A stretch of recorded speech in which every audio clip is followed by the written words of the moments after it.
Hey guys, welcome to the second episode of Afro Entertainment on Tanganyika TV.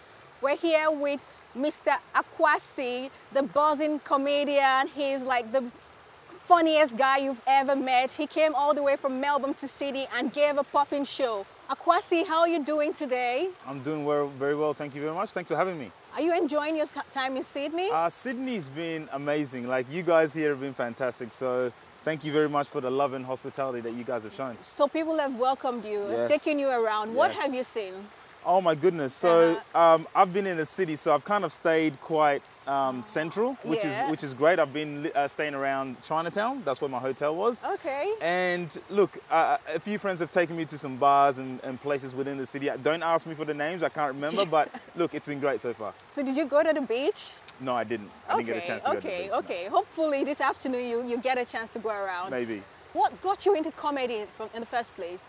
But what gives you that extra confidence to say, oh, I think I'm very funny and people want to hear my jokes? Yeah, absolutely. Look, being funny in life and then being funny on stage, totally two different things. I can tell, I guess yeah. everyone does think they're funny on off the stage, but what got me into comedy was, listen, I've never been great in talking on stage. So throughout high school, university, when it came to presentations, I wasn't that great. And I wanted to work on that little aspect of my life, that part, and I didn't start off trying to be a comedian, so I jumped on stage.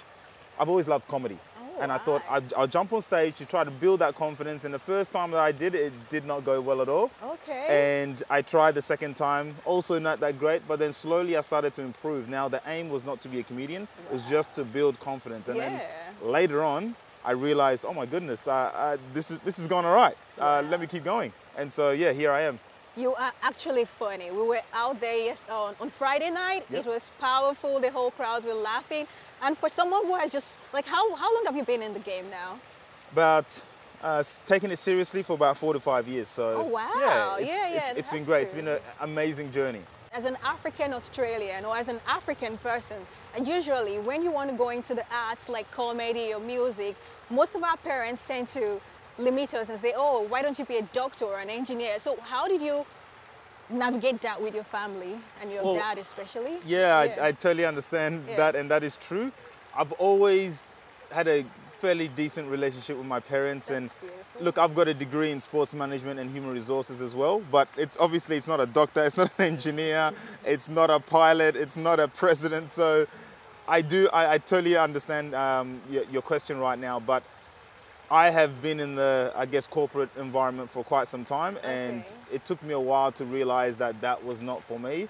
Had that kind of quick conversation with my parents, and I didn't. I just started comedy, and they were fairly supportive, which was very good, because in the beginning my dad was kind of asking questions as to why I'm doing this, and then now he's realized that it's something that I am taking seriously. So yeah, they've not been too bad. They've been okay. That's good. Are you doing it full-time now or still working? It's not full-time, so I still have my 9 to 5 job, but I am hopefully trying to transition into it. It takes time, and I'm trying not to rush it at the same time, pushing myself as well, so yeah. Wonderful. As an African Australian in the entertainment space, what sort of mindset do you think that young African Australians who want to come into the arts and public scene, what sort of mindset should they have? Wow, that's a really good question. I truly believe that there are two answers to this, or the two parts to this. I believe that you have to be ready for failure. Failure is just a part of the process. It took me a very long time to understand that failure is a part of life. You can't succeed without failure.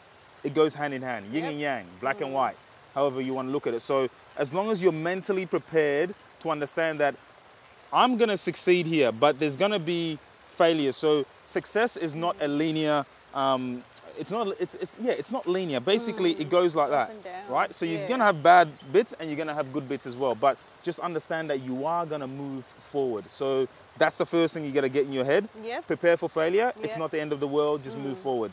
The second part is, I believe that whatever it is that you're gonna do or you want to do needs to be a challenge.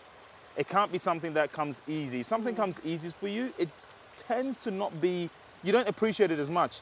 For comedy, I had to really work on it. Not only did I have to work on my craft, but I had to work on simply just being comfortable on stage. Yeah. I've never been comfortable on stage, especially when I was younger, through a high school and university. So I had to work on that. And I believe success is in the challenge. That's where it is. I personally believe that. Those are really good, wise words, really wise words. Tell us, which cities have you lived in? So if I say in Ghana, I've lived in Accra, I've lived in a place called Dunkwao, I've lived in Kumasi, Yeah. I've lived in Bekwai. In Australia, I've lived in Melbourne, I've lived in Sydney when I was really young. Okay. I have also lived in Perth. I spent a lot of my youth in Perth. Okay. And I spent 2 years in Toronto. So Wow. that was You're a world traveler. yeah, so I've lived in all those places, not just visited, but lived. And there's other places that I've obviously visited as well. But in terms of living, yeah, those are the main countries I can think of. So where were you cities. born? Me, I was born in the UK. So I was only there for a year of my life. So Okay. it really doesn't count. So from there, we moved around. You're a real international person. Where would you like to live? That's a Which really good city question. draws you? Because you seem to be a Melbourne person right now, but where do you see yourself That's being? a really good question. Right Yeah. now, I'm in Melbourne right now, and I really enjoy the city. It's just amazing. It's very chilled. People Yeah. there are great, and I don't see myself anywhere for now. I'm Okay. trying to be in the moment. I'm not trying to predict where I'm going to be, but at the same time, I'm happy to move wherever I guess the comedy is and wherever suits me. So I'm not stationed anywhere at this moment in time, but right now I'm in Melbourne.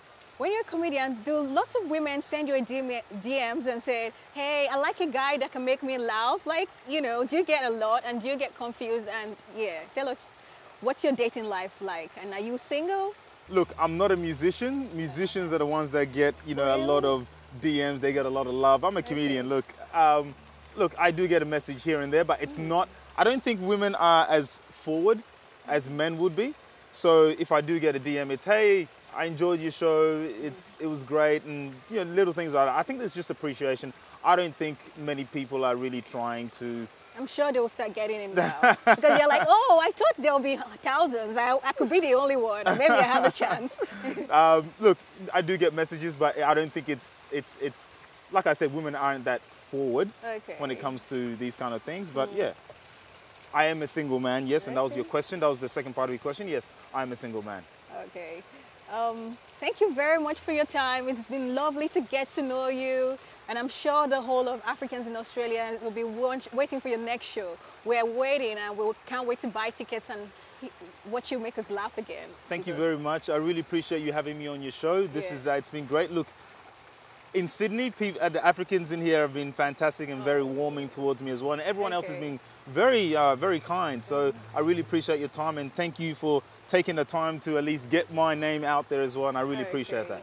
You're welcome. Yeah, we would love to take you out to eat someday in the next interview, take you to your best spot, whatever you want to eat, Ghanaian food, Niger food, anything, jollof rice. Yes. You're welcome to join us. I really appreciate it. Thank you very much. You're welcome.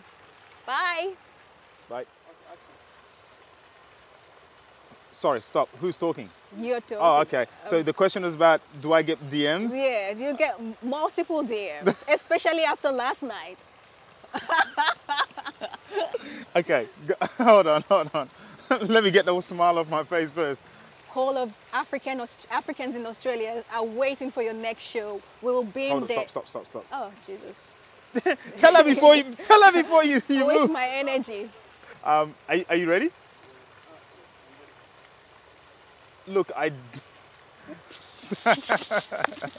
I gotta do it again. I really appreciate it. Thank you very much. You're welcome. Bye. Bye. Oh, Jesus. He's on the phone. Hey. One more question. What question? What would you say about upcoming comedians in Australia? What, we already asked that question. Yeah. Which one? Yeah. What will you say about upcoming comedians? Oh, yeah. We talk about entertainers in general, but yeah. Yeah, advice.